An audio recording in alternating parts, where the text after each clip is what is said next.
When couples talk about permanent contraception, one option is often overlooked. Why is vasectomy so rarely compared fairly to tubal ligation? This matters because fairness, risk, and responsibility should be part of the contraceptive decision-making process. Hello, I'm Dr. G, your trusted vasectomy surgeon, and today we're talking about why comparing vasectomy and tubal ligation matters.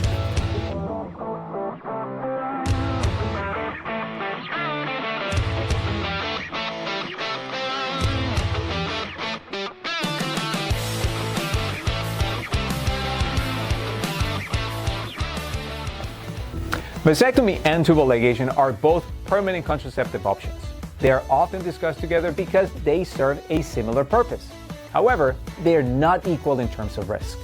From a medical standpoint, the difference between these two procedures is significant. A vasectomy is a minimally invasive outpatient procedure. It is typically performed under local anesthesia. It does not involve entering the abdominal cavity, and recovery is usually measured in days. Tubal ligation, by contrast, is abdominal surgery. It requires either laparoscopy or an open surgical approach, cutting open the belly. It often requires general anesthesia, and it carries the risks associated with intra-abdominal procedures like bowel perforation. Large comparative studies and guidance from organizations like the American College of OB/GYNs and the American Urological Association consistently show that tubal ligation carries a higher risk of complications than vasectomy. These include higher rates of infection, bleeding, and anesthesia-related complications, and certainly longer recovery times. Tubal ligation is also associated with greater cost.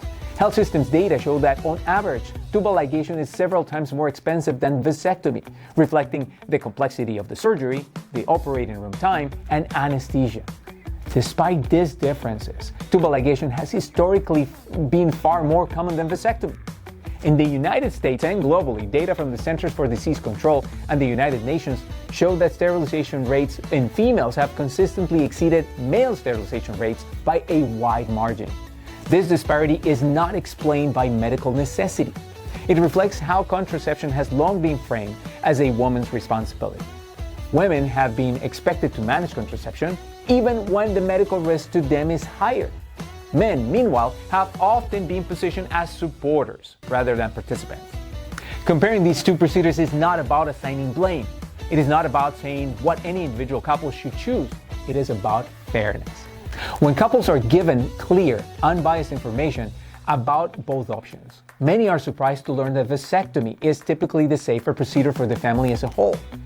Studies on shared decision-making in family planning show that when both partners understand relative risks and benefits, decisions tend to shift towards options that minimize overall harm and imbalance. Shared decision-making means evaluating risk honestly, not emotionally, not historically, but medically. It also means asking an important question: is responsibility being shared equitably? For many couples, learning the true risk profiles of both vasectomy and tubal ligation reframes the conversation. It moves it away from tradition and toward intention. And that shift often leads to decisions that feel more balanced, more respectful, and more aligned with shared values. Understanding fairness prepares us to talk more openly about recovery and real-world experience.